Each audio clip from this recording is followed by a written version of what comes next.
Dr. Salomone graduated from the University of Nevada, Reno, and University of Nevada School of Medicine.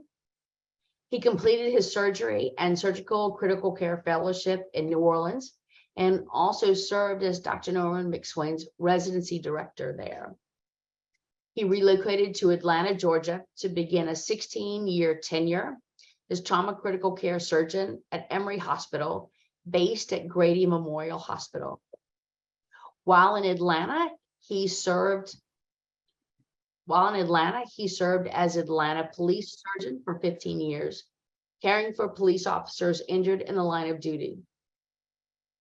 From there, he went to Arizona and was named the Director of Trauma and Surgical Critical Care and Trauma Medical Director for Banner Desert Medical Center, where he led the organization and eventual American College of Surgeons verification for adult level 2 and pediatric level 2 trauma center. While working his way through medical school, Jeff earned his certification as a paramedic, and EMS has been a central theme of his career. He was associate medical director for the pre-hospital trauma life support program for more than a decade. Myself and the other MTEP board members have known and respected Jeff for a very long time, and we are privileged to have him here with us tonight. Thank you so much for being here, Jeff, on your presentation of traumatic cardiopulmonary arrest. Mary, thank you so much for that nice introduction. And to you and Steve and Will, thank you for the invitation to speak tonight. Steve, I think you have my slides. And there will be time for live questions and answers at the end of the presentation. If you have a question or need clarification as we go through the presentation, please send the message via chat, and Steve will make sure it gets addressed. All right, Steve, if you could advance the slides.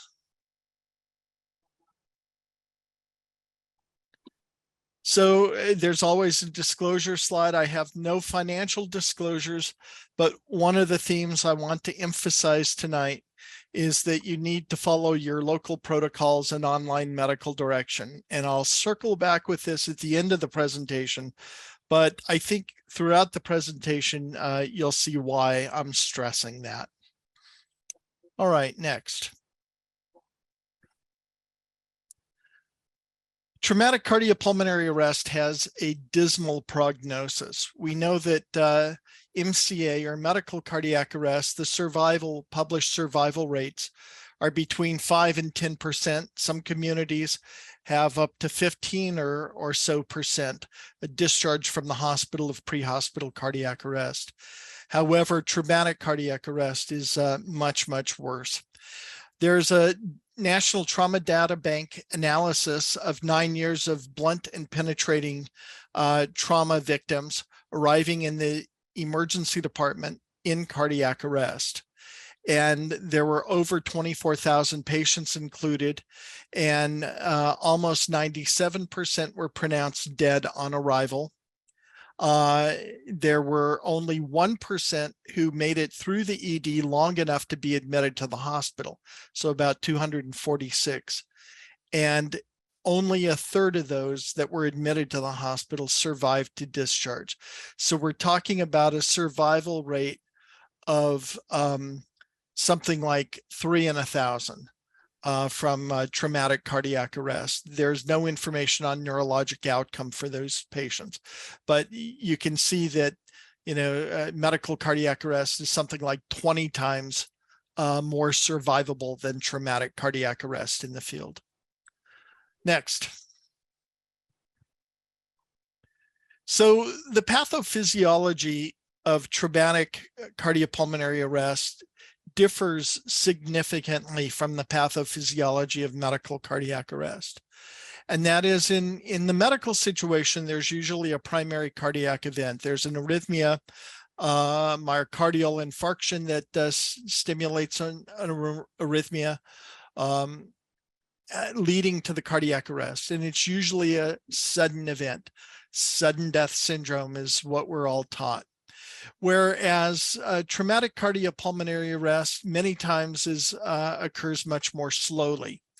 And the four mechanisms that are most common to lead to cardiac arrest in trauma are hypoxia, for example, an airway issue or pulmonary or chest wall trauma that interferes with your ability to oxygenate your blood. The second one is a massive neurologic injury, whether it's a gunshot wound to the brain or a very high spinal cord, and the patient's spinal cord injury and the patient's unable to breathe. A direct injury to the heart, a stab wound or a gunshot. And probably the most common of these is loss of preload. And that's usually bleeding, hypovolemic shock, but occasionally it can be a tension pneumothorax or cardiac tamponade. And in trauma, it can be a combination of several of these things.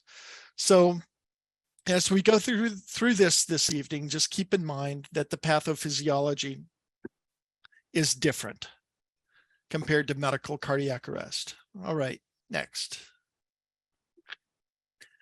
We remember from our advanced cardiac life support, the PEA algorithm or asystole algorithm, there are a number of H's and T's that are taught. And in the pre-hospital setting, there are really four of these that are potentially reversible causes for traumatic cardiopulmonary arrest. And the two H's are hypoxia and hypovolemia, and the two T's are tension pneumothorax and tamponade. We'll come back and address those later in our discussion about management of the problem. Next.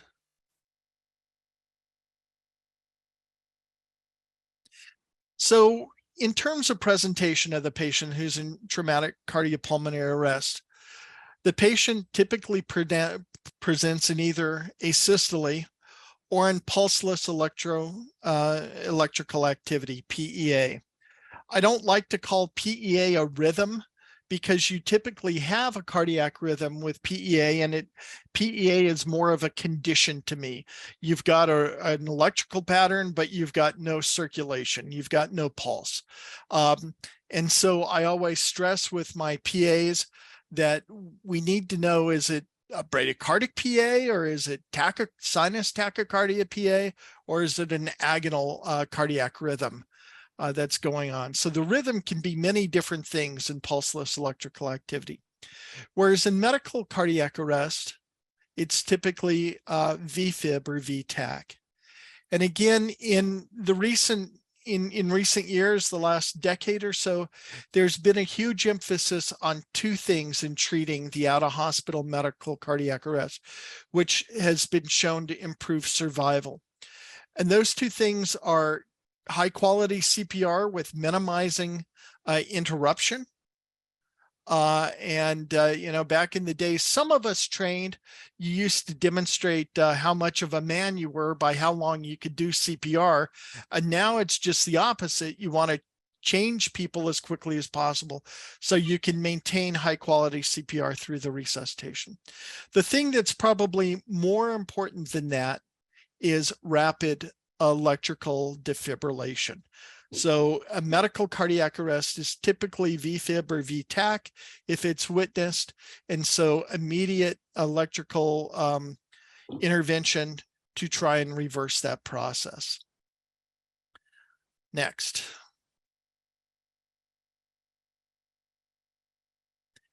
So one of the first questions we need to ask is, should we even code the patient? And we can go down the rabbit hole of lights and siren transport. It's dangerous to providers. It's dangerous to other people who are on the streets. Very few of us are strapped in the back of the ambulance while we're doing CPR en route to the hospital. And so were the ambulance to get in a car accident, motor vehicle collision, then the occupants of the box could be injured. So we want to think about whether or not there's even any value in attempting to resuscitate the patient. And I think we're all familiar with the first two, the injuries that are incompatible with life. And, this would be, obvious mortal injury, a hemicraniectomy or a decapitation, or torso's been ripped open or something like that. So clearly we wouldn't start a resuscitation in those circumstances, or if started by a bystander, we shouldn't continue it.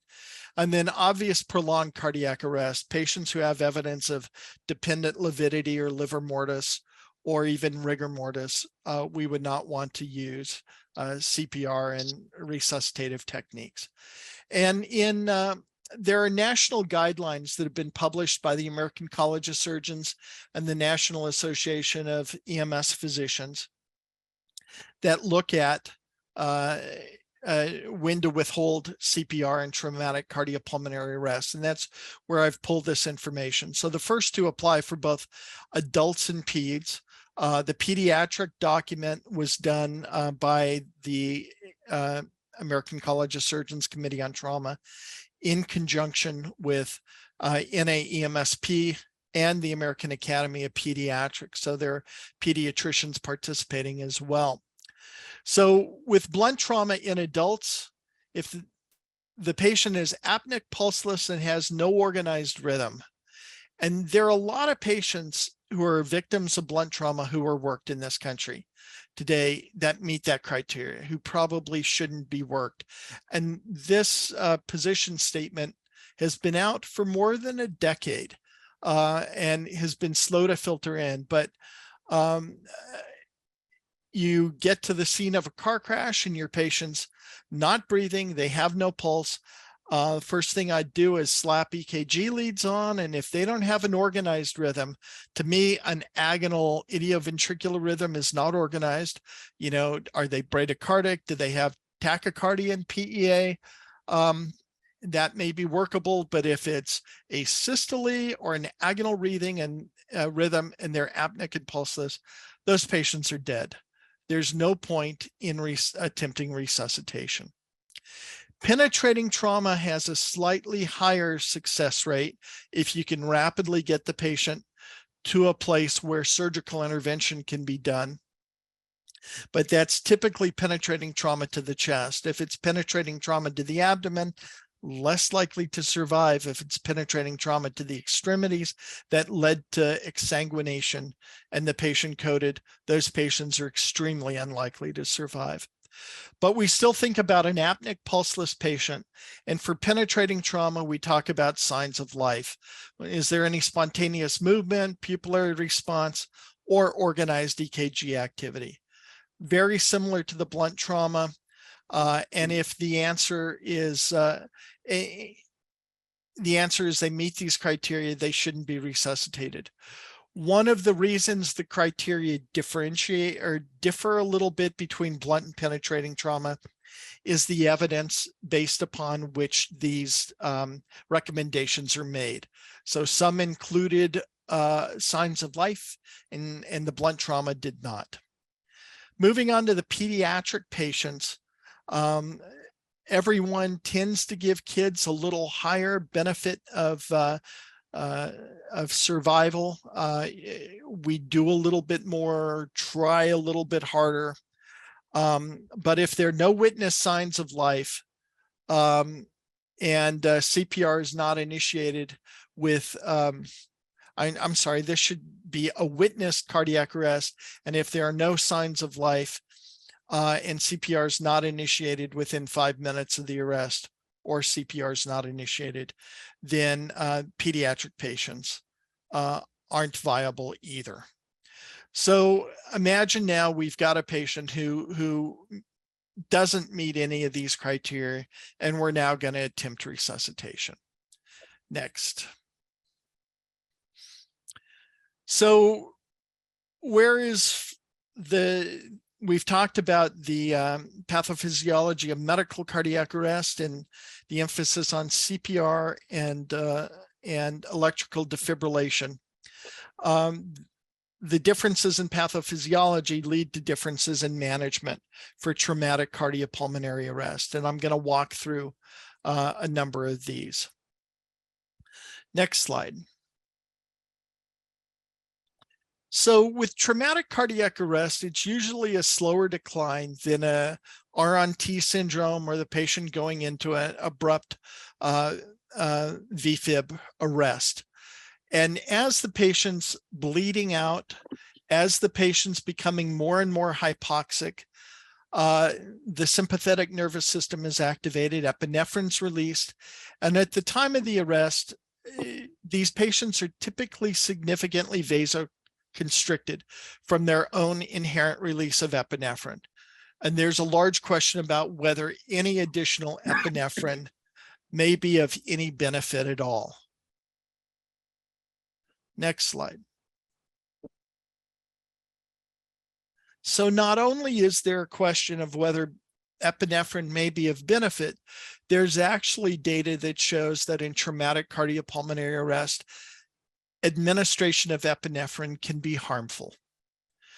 So in 2021, there's this meta-analysis, and a meta-analysis is where you take 4 similar studies and combine them together, combine the data together and reanalyze it so you have a stronger study because it includes more patients. And what this study found was that patients who had received epinephrine in their pre-hospital traumatic cardiopulmonary arrest had showed no improvement in return of spontaneous circulation. And they came to the conclusion that epinephrine may not improve short-term survival. That is, there were a group of patients, about 200 out of 1,100, that received no pre-hospital epinephrine, and they had slightly better outcomes than the patients who received epinephrine. And then in this next study, the observational study, which is going back and looking at a chart review, they looked at the 7-day survival rate. And again, the patients who received no epinephrine were about 7 times higher to live for 7 days than the patients who received epinephrine in the pre-hospital setting. So their conclusion was that use of epinephrine was significantly associated with decreased 7-day survival.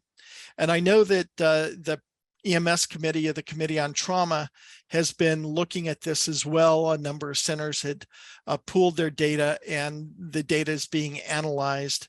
And I know this was presented as a poster at the NASP meeting a couple years ago, but I don't have access to their data as it's not been published yet. Next slide.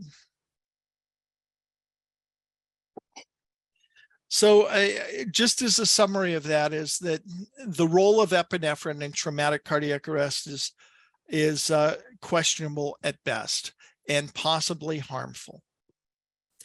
The next thing is chest compressions. The bottom right shows how CPR works. You know, an effective compression compresses the heart in between the sternum and the spine, squeezes the blood out. Then when you fully relax, blood passively fills the heart. And again, high quality CPR is believed to circulate this blood and improves coronary artery perfusion and improves cerebral perfusion.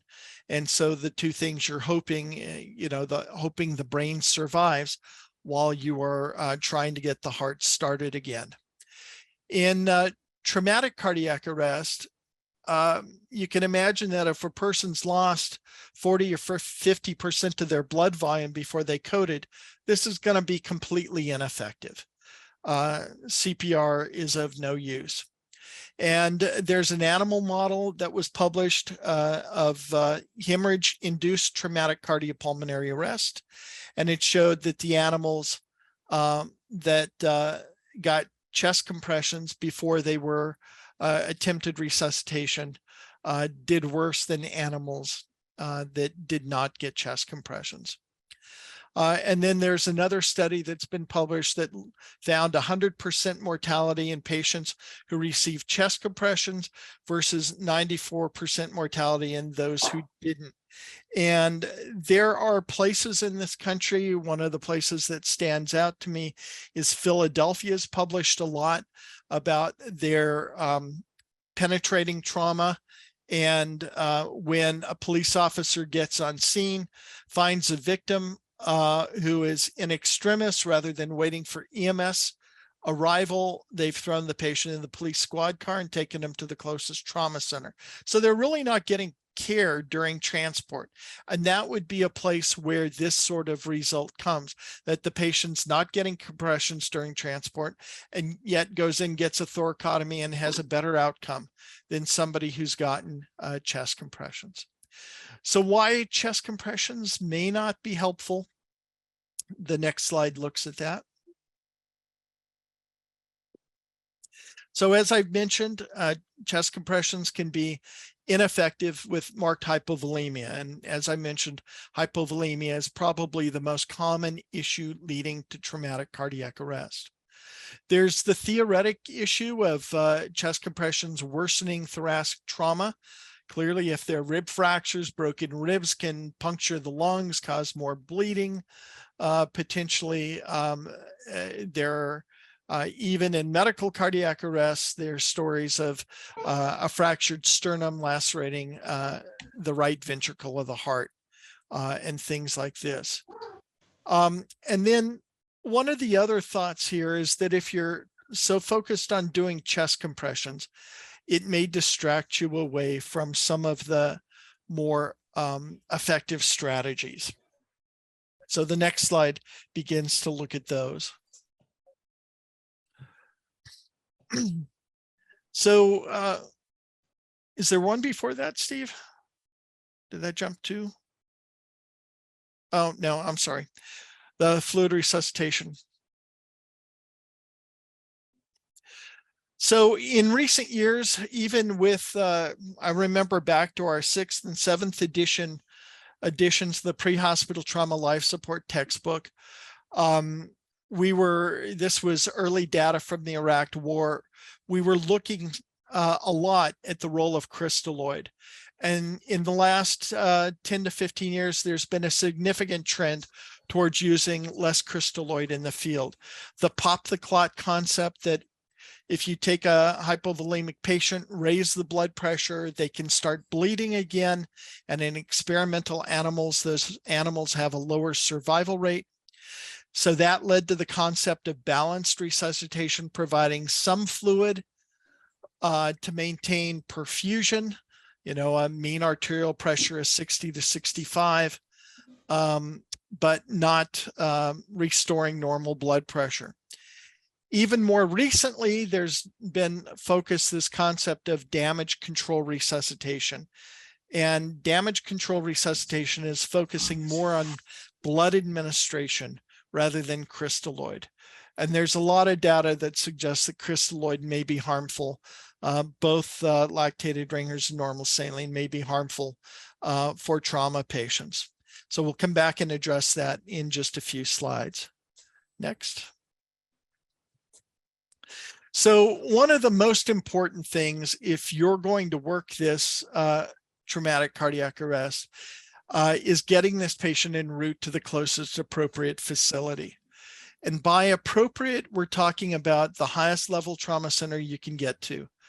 And what you need to know, I think every EMS provider on the street needs to know in their community, you know, which facility has immediate surgical capability. You know, do the surgeons stay in house? Are there surgery residents who can start resuscitation?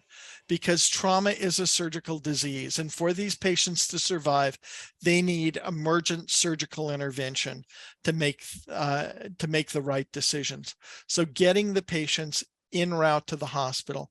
And, you know, the standing joke we've used for many years that the best fluid for pre-hospital traumatic cardiac arrest is gasoline or Jet A fluid to fly the patient to the trauma center as quickly as possible. Next. So we're back to some other management considerations, the potentially reversible causes. So now we've thought about getting the patient en route to the hospital. Now what can we do for the patient while we're en route? And we need to think through these 4 things and see if they're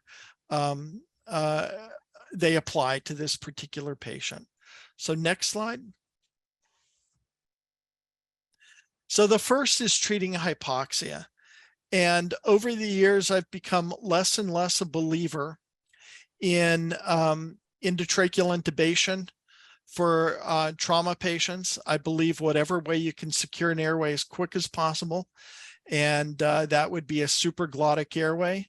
There's emerging data. There's data presented last month at the Eastern Association for the Surgery of Trauma that trauma patients who are in extremis, who are intubated before the operating room, have a higher mortality rate.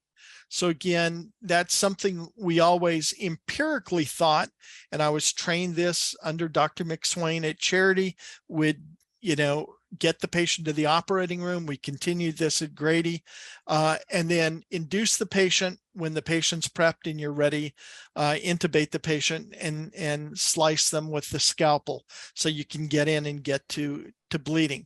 Because once you start doing, the reason there's a caution sign next to ventilation is once you start doing bag valve mask, positive pressure ventilation in a patient who's hypovolemic, you're decreasing venous return to the heart. So it's similar to a tension pneumothorax. There's less blood flow back to the heart. And that's why a lot of these patients code when you pull out the RSI drugs and you give them to the patient. So if they're breathing, again, we want to provide oxygen and even blow-by oxygen. Many of you know with your airway skills that you can still oxygenate a patient without bagging them to some extent with high flow oxygen, and maintain a pretty good oxygen level in those patients. So we do want to maintain or do want to intervene for hypoxemia. And our goal would be a oxygen sat of 95 to 100%. But again, if a patient's in cardiac arrest, it's going to be hard to get an accurate pulse ox reading. The next slide. So a little bit more about damage control resuscitation. The components of these is one, control bleeding. So apply pressure dressings to bleeding areas. If they're in traumatic arrest, they're not going to be bleeding much. Apply tourniquets. Pelvic binder has been considered. For me, the jury's still out on the role of the pelvic binder in the pre-hospital setting. There are times I've seen EMS crews, frankly, miss an unstable pelvis when a binder could have been beneficial, and other times when binders are put on, the patient doesn't have a pelvic fracture at all. So again, I'm not being critical of EMS providers. They're working in an environment where it's hectic and they don't have the benefit of x-rays that we do in the emergency department. Blood products are much more important than crystalloid, and there's been a focus on moving to blood much more rapidly. The old ATLS used to treat 2 liters of crystalloid and then consider blood. Advanced trauma life support is now focusing on blood much earlier in the resuscitation. And then in the last 5 years or so, there's been a move from packed red blood cells to whole blood. And many trauma centers now have whole blood. And there are a couple of pre-hospital services in the country, and those around San Antonio, Texas, are ones I think of. Air medical programs carry it's easier to carry packed cells than whole blood, but whole blood is still something that should be considered if it's available, and packed cells. So we end up, whereas we used to give liters and liters of crystalloid, we end up giving very little crystalloid and lots of blood products in our massive resuscitations these days. And then maintaining some degree of hypotension until your hemorrhage is controlled. And we've spoken a little bit about that. So that's thinking about hypovolemia. So blood products, if they're available. Next. All right. Tension pneumothorax. So if the patient has good bilateral breath sounds, the benefit to doing needle decompression is questionable. However, if you can't hear breath sounds or not getting good breath sounds, it potentially could be life-saving. There's been significant data in the last 10 to 20 years showing that many needles carried by EMS providers aren't thick enough to make it into or long enough to make it through the muscle on a well-muscled man, or subcutaneous fat on obese patient population. And so you may not even decompress the pleural space with standard needle decompression. There's been an emphasis in the military and some air medical crews.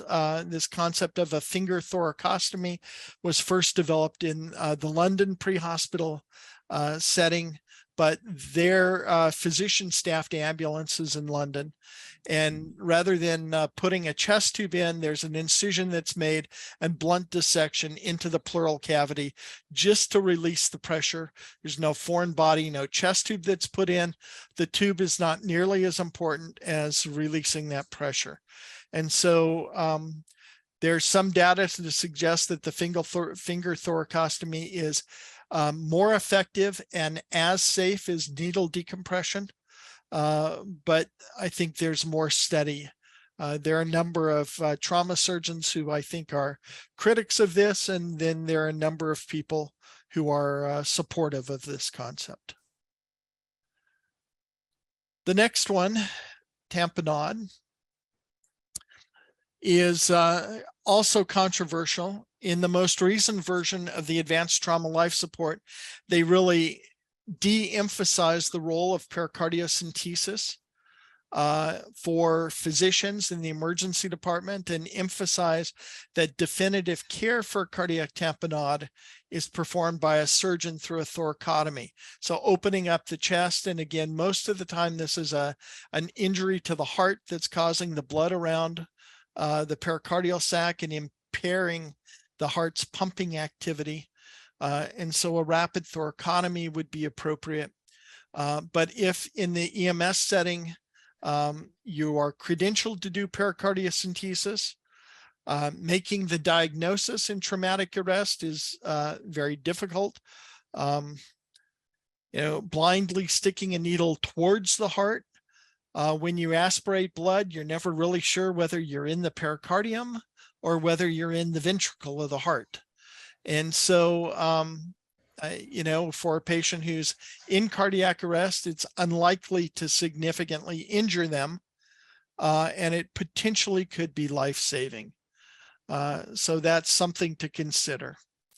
Ultrasound guided if you have access to that. All right, next slide. So the next thing to think about would be termination of resuscitation. Consider when no signs of life and no ROSC, despite appropriate field care.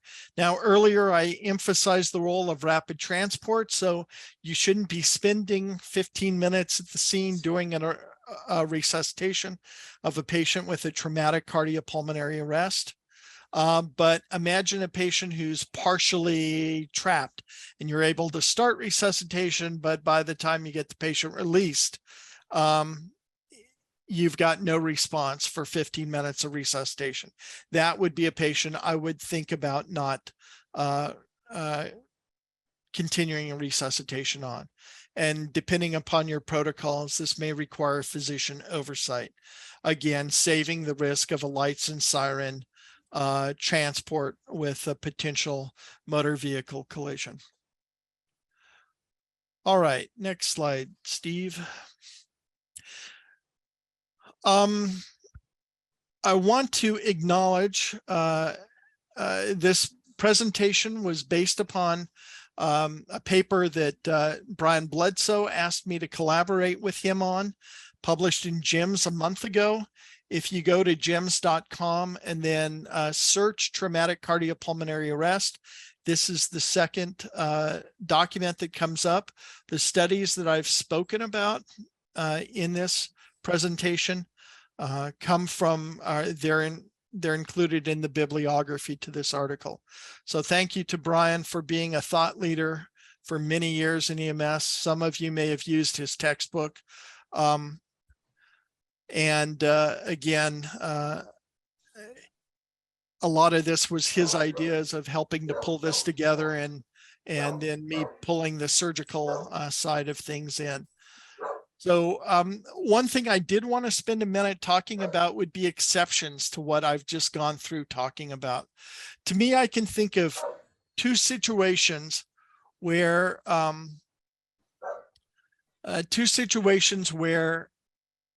I would treat a traumatic cardiac arrest like a medical cardiac arrest.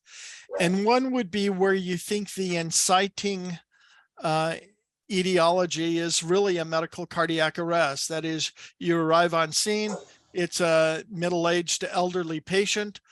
There's minimal trauma to the vehicle, yet the patient's in cardiac arrest, and there's minimal trauma to that patient. Could they have had a primary medical problem that led them to have a low energy, foot comes off the gas, they roll into the median and have a low impact collision? So those are patients that I think are an exception to this role. And then the last one in the last 2 months has been a lot of talk about commotio cordis, since the young athlete, National Football League player, suffered the cardiac arrest on the field. My gut feeling is that was not commotio cordis. Again, commotio cordis is when you get an impact to the precordium, the sternum, at the specific point in the EKG cycle that puts the heart into VFib. Moment you go into VFib, you lose consciousness within about 15 seconds or less.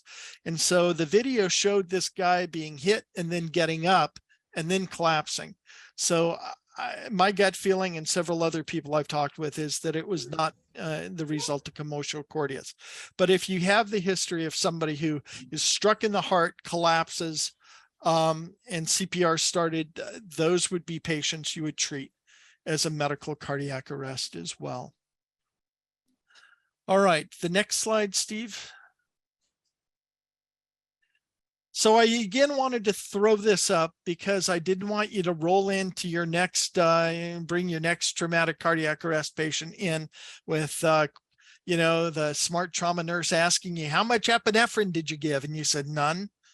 I just heard this guy on YouTube talking about this. Or why aren't you doing chest compressions on this patient? Well, they don't help. What I'm talking about is some controversial and cutting edge stuff, and telling you about the data. Could we do better? And so I don't want you to get in trouble. You need to follow your protocols till they maybe catch up. So at this point, I will entertain questions. I think that's the next slide. Jeff, I'll take lead on that. I've got some questions coming in from the audience already, and I'm going to bring them to your attention. But you kind of leaned on something as we were coming through here. While you say that you're looking at controversies, and I think it's important to talk about how controversy sometimes has less to do about whether or not it's a fact, but more to do with emotional tugs left and right, and that EMS has been slow sometimes to recognize what the science was telling us. Do you care to comment on that? I considered adding another slide in this, where a post I saw from an EMS physician. I think in recent years, all of us had, those of us who've been around since the amiodarone debacle with the American Heart Association. We questioned some of the data. I need to say that the ATLS textbook for traumatic cardiopulmonary arrest says you do chest compressions. Probably the PHTLS textbook and probably ACLS says the same thing.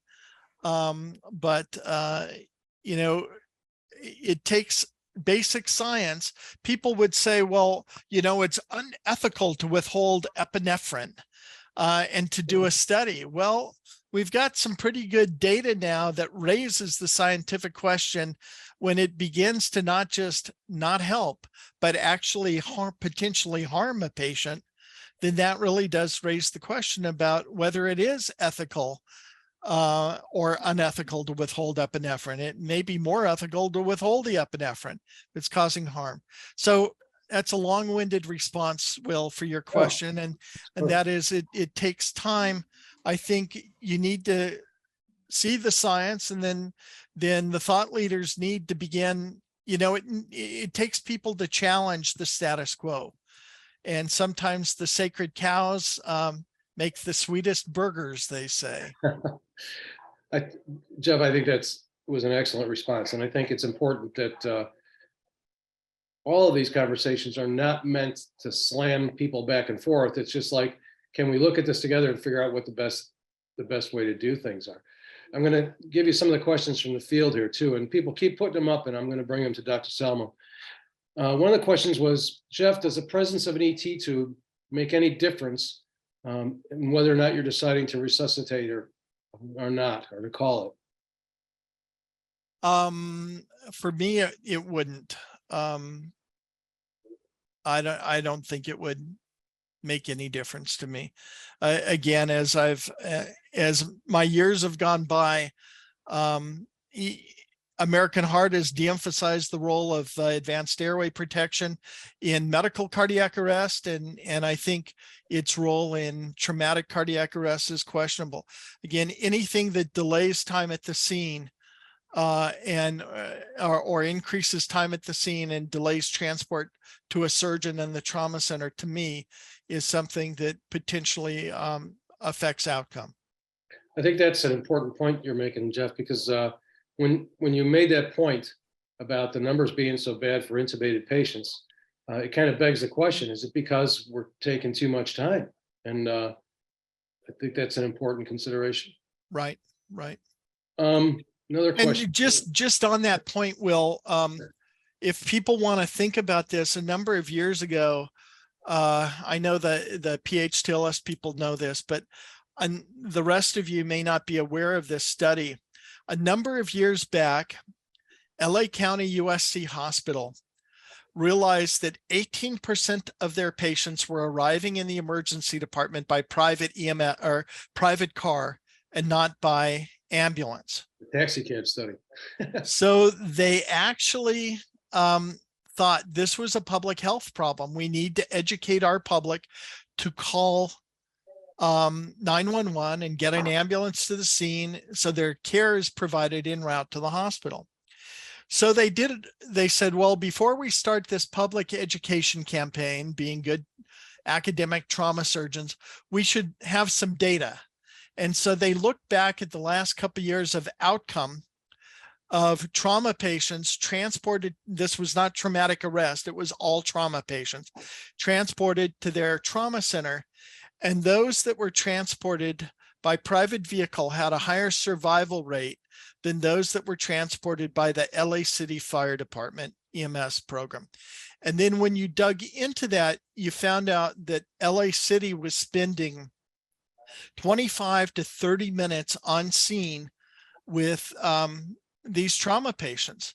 And so again, the concept of, pre-hospital care started as an attempt to stabilize the patient at the scene. And that's appropriate for pre-hospital medical problems, but medical codes, especially because CPR is not very effective in the back of a moving ambulance.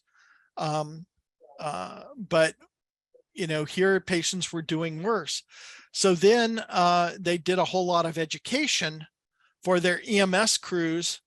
And when they repeated the study, they now showed that the outcome, EMS crews were spending less time on scene, and now the outcome was pretty much identical between those transported with EMS and without EMS. And so, rapid transport is a huge thing. So if any of you freaked out a little bit when I mentioned Philadelphia, where they throw penetrating trauma in the squad car and run them to the hospital, they've had pretty good outcomes with that approach. And so if you're doing anything that's slowing down getting the patient to a surgeon, you're potentially not helping your patient. Great points, Jeff. And I do that talk about, is it really that simple? It's kind of the same thing. Some things are not very complicated at all. We just have to be smart about the time involved. There's another question here for you, Jeff. First of all, they said great presentation. There's a lot of those comments, and it clearly is. Have you seen preliminary data on the field use of blood or blood products, or is it too early yet? There is no, there are people who've published their experience, but I've not seen any outcome data yet that shows that patients do better with pre-hospital blood than not. Mary has tasked me with preparing a lecture on pre-hospital blood administration for an upcoming MTEP conference in Brazil. Unfortunately, I don't get to go to Brazil. I get to sit in Arizona and do my presentation, but I'll be looking at that topic for that. Looking here. Jeff, one of the things you talked about is, and you and I talked about privately earlier, is that EMS is not a neophyte anymore, that it's been around for a long time. And it's time that we look at things more critically. There were assumptions made when EMS started that were just that, they were assumptions. And that we have to look hard at many things that we've always done and we continue to do. But if they're not helping the patient, we have to be prepared to make some choices. Would you comment on that in respect to what you've been talking about tonight? Summarize that again. Basically, that when EMS started, there were a lot of assumptions made based on models that were not pre-hospital, but otherwise. And over time, we're starting to challenge those because the evidence is challenging us that maybe those things don't work and we need to think differently. Well, exactly. It's not just EMS, it's medicine in general. Surgeons especially are very traditionally oriented people. You ask a surgeon why they do things, and a lot of times there isn't great data, but it's the way they've always done it. It's the way I've always done it. And a lot of us, we need those people in the industry who are thinking and saying, is there a better way to do things? And those of you who are old enough to remember the old debates between Ken Maddox and Norm McSwain, I think Dr. Maddox, is one of his greatest roles is he would play the devil's advocate and he would stimulate discussion. He would ask the questions that got people thinking. Everybody thought he was this great naysayer, but I think his goal was truly to start conversation and make people think. There's a lot of things about not just EMS, but medicine that, makes you think about Tevye and Fiddler on the Roof. Why do we do it? Tradition. It's funny you mentioned Dr. Maddox. We did a conference together once, and afterwards, I challenged him on his topic, and I said, I feel like this is happening. You're probably right, but get me the data. Yeah. It's just, he did not mind, pushing your button and making you get into that stuff. Jeff, another thing you talked about, or actually a lot of the things that you talked about, gives you the sense that it's important for us to make decisions about what works and not what doesn't work, not just because it's not working or might be harmful, but because we're wasting precious time on some of these patients. And how important do you think that is? I mean, you mentioned, the best fluid is gasoline and that kind of stuff. But that keeps coming back to me as maybe one of the most important things in some of our most critical patients, that if it's not working and potentially harmful, we don't have that much time to be making those kinds of mistakes. Exactly. There are, there's some patients that arrive in extremis and code right after they get to our trauma bay. And we think if we only had 5 to 10 more minutes earlier, we may have been able to reverse things. And I'm not telling you not to start IVs, because having a good 14 or 16 gauge IV in a large vein ready to hang blood as soon as you hit the emergency department.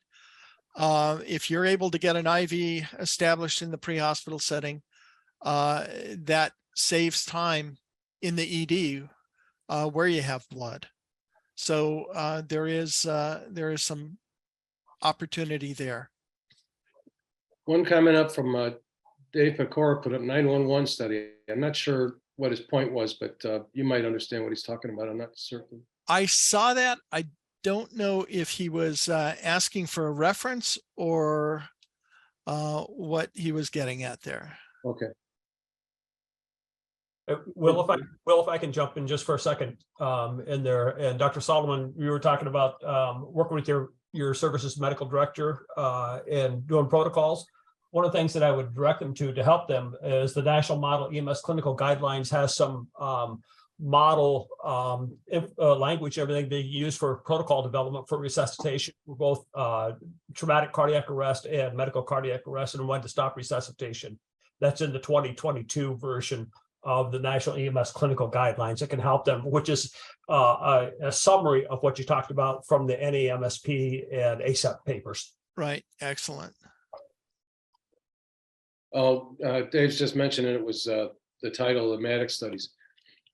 Okay. Jeff, we're down to like the last 3 minutes of this, and I want to give you time to close out with any thoughts you might have, but a lot of our audience is rural tonight. And while a lot of what we talk is kind of an urban time thing, we're close, we don't want to waste time, we can do all this stuff. What do you think is the message for what we're learning to our rural audience about these patients who are in such bad shape and they have plenty of time, they just don't maybe have a lot of things that they can do? Right, right. That's a difficult situation. There's certain trade-offs you end up with living in a rural setting. And it's great to live there, but not so great if you fall off the tractor and your arm's stuck in a grain auger and you're exsanguinating to death. So I always get into an internal debate about, do you go to the closest hospital or do you go 10 minutes further to a trauma center with a cardiac arrest? Well, if you go to the closest hospital, they're probably not trained how to manage a traumatic cardiac arrest. And so the outcome's probably going to be death. And if you go a little bit farther, you're going to get to a place where you've got the right people. And there are many ERs that don't keep blood in their emergency department. It's standard practice in many trauma centers. So you have immediate access to blood. If you have the ability to administer blood in the field, you're in a rural setting and the helicopter's got blood, call the helicopter and rendezvous. We're down to our last minute. Ron, you posted a question. Do you want to verbalize it to Jeff? Which one? There were a couple, but Your peer review question. I'm sorry. Your peer review question. Yeah, I think that I keep on hearing the refrain, if it's not working, why not? What do we do? So what we've done, and I think I'd like to know Jeff's take on it. What do you see in today's EMS world? How do you see EMS providers interfacing with the hospital, with the surgeons and their peer review process? Because I think that just as we examine what we do in-house, the EMS providers can certainly benefit from their own outside review and then being brought into the hospital peer review. Where should we be going with that? Yeah, I think that in the most recent resources document, I think the college, I'm sorry, not the most recent, but the one before that, there is an emphasis on a pre-hospital PIPS committee meeting at some point in time, whether it's monthly or quarterly. And one of the things I always wanted to do at my trauma center, but I never was able to because we got into the COVID situation, couldn't have meetings, was to do a quarterly meeting where we brought our EMS services, leaders from our EMS services together, and invited providers as well, and went over cases where we saw opportunities in the pre-hospital setting. You need surgeons who are capable of educating EMS providers. You know, probably one of the most common mistakes I see is people misplacing needles when they're attempting needle decompression. And so that's where it takes a trauma surgeon when they have a moment to call the team in and just say, you know, here, guys, let me walk you through where the needle should have been. And so providing real-time education is part of the PIPS process, but then going back through those cases where there's, you know, esophageal intubation that's unrecognized, or there are other concerns that the trauma center had about pre-hospital care that could be addressed. And I think having some sort of meeting like that with ideally the medical directors of the EMS services and some of the providers, as well as the leadership, to carry that information back to the folks on the street. So Dr. Gross, I'd love to hear your comments on what I had to say tonight, where you, if there's anything you disagree with or have different thoughts about. No, thanks. Whoops. I think Bill was going to say enough. No, you know what? I think this has been a vexing discussion, a vexing point for years. You mentioned kids. I think if you want to talk about emotion, we know that this poor kid is dead, but you got to give the kids a little bit more chance. That's where the visceral emotions come out. I think pretty much you and I are on the same page with everything you did say tonight. I first of all, I thought it was an excellent talk. It was well organized. You put the information out that we really needed. I really believe that, and this is from my experience with the Long Green Line downrange, I really do believe that both Kim and Jenkins have it pretty down pat with respect to transfusion of whole blood in somebody who's exsanguinating in the field. We've shown it in the desert and we're showing it here. I do believe that we need to be a little bit more cognizant of those who come in. You know, if they come in dead, they're going to stay dead. So we need to know when to stop. And I will make one other comment for all of us. When our medics come in, having worked somebody for 30 minutes in the back of a bus, and they arrive in the emergency department, and those of us who have been doing this for a while have already gotten the sense of things. You put the ultrasound on the chest and you call it. I would ask everybody to take a minute and pull the medics aside and say, you understand why? Are you okay with this decision? I think that reinforces, one, that they did the right thing, and two, that we are concerned about their thought process and their emotional well-being. And I'll let it go at that. Ron, that's a good point, because I grew up in a small community of, you know, just a few thousand people, and the volunteer fire department was the social arm of the community. And Yep. In those communities, I think, and we're speaking to a lot of those folks tonight, this is friends and neighbors taking care of friends and neighbors. And That's right. All of the things that we do, we know they're we're working with them to make very difficult decisions. Always things do part of it at the same time. We push for the right things to be done. I think it's important too. I think that was a great point. I want to thank Dr. Salomone. This was a terrific presentation. A great audience tonight. Thank all of you for attending tonight and for your questions. Thank all of you we can talk in the dark or we can talk to people, and you guys are here, so we appreciate that. And thank all of you for your commitment to the profession. There's nothing I can say that would adequately thank you for what you do out there every day. And we're going to be here for you, and we'll continue to be here for you. Thanks very much. Thank you all. Good night. We'll see you next month.